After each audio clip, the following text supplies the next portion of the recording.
वंदे मातरम। नमस्कार, जय श्री राम। राजनीति जो न कराए सो कम और राजनीति जो करवाए सो भी कम, दोनों चीज़ों में राजनीति उदाहरण बनती है। एक समय कहा जाता था प्रेम और युद्ध में सब कुछ जायज़ है, आजकल हो गया प्रेम, युद्ध और राजनीति में सब कुछ जायज़ है। नैतिकता की बातें करना, लेकिन नैतिकता के मापदंडों पर चलना बड़ी बात हो गई। दो उदाहरण अभी सामने हैं पहले से, और तीसरा उदाहरण अब बनने जा रहा है।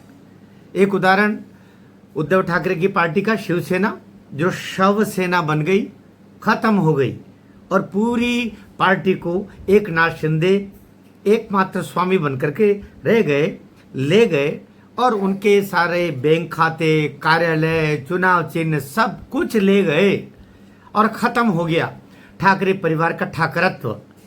एक उदाहरण सामने। दूसरा उदाहरण होते होते बचा, शायद कहीं न कहीं शरद पवार के और उनके भतीजे के जो बीच के रिश्ते थे, आंख की शर्म थी, जिसने शरद पवार की एनसीपी को पूरी तरीके से बर्बाद नहीं किया और न ही उनके खाते, न ही उनके कार्यालय पर कब्जा किया। लेकिन बाकी तो सब कुछ कर दिया था, भतीजे ने सब कुछ कर दिया, बता दिया था कि असली एनसीपी वही है। तो असली शिवसेना चली गई एकनाथ शिंदे के पास, असली एनसीपी चली गई भतीजे के पास, और अब असली तृणमूल कांग्रेस चली गई ऋतुव्रत बनर्जी के पास।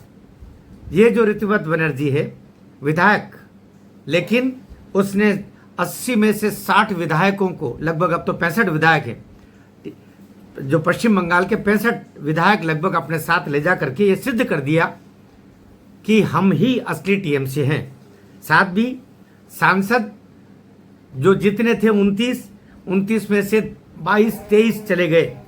उन्होंने पता नहीं मणिपुर की कोई एक पार्टी में उसमें विलय कर लिया और इस तरीके से सारे लोकसभा के सांसद चले गए, विधायक चले गए और पूरी पार्टी हाथ से निकल गई ममता बनर्जी के। ममता बनर्जी खुद एक एक पैसे के लिए मोहताज। लोग कह रहे हैं लतीफों में, लोग कह रहे हैं मजाक में कि वो तो अब कलकत्ता की गलियों में, पहले उनको घूमने का बहुत शौक था, अब कटोरा ज़रूर हाथ में लेके घूम रही है।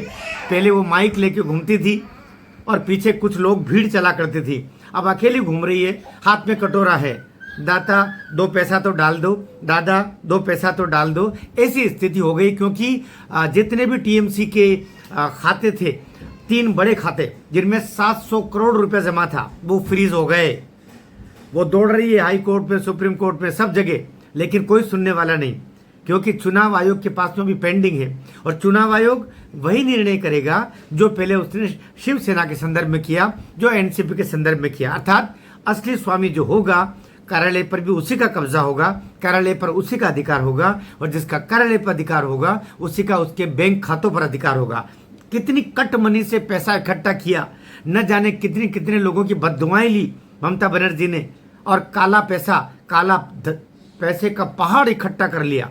कॉलोनियां खरीद ली थी जब बंगलों में नोट रखे जाते थे, लेकिन अब हाथ से सब कुछ चला गया, रेत की तरफ फिसल करके वापस पानी में चला गया। इसलिए कहते हैं पैसे पर इतना मत जाओ कि एक समय आप जब अकेले खड़े हो तो आपने जो पैसा कमाया वो किसी और के पास में रहे और वो आप पर हंसता हुआ दिखे।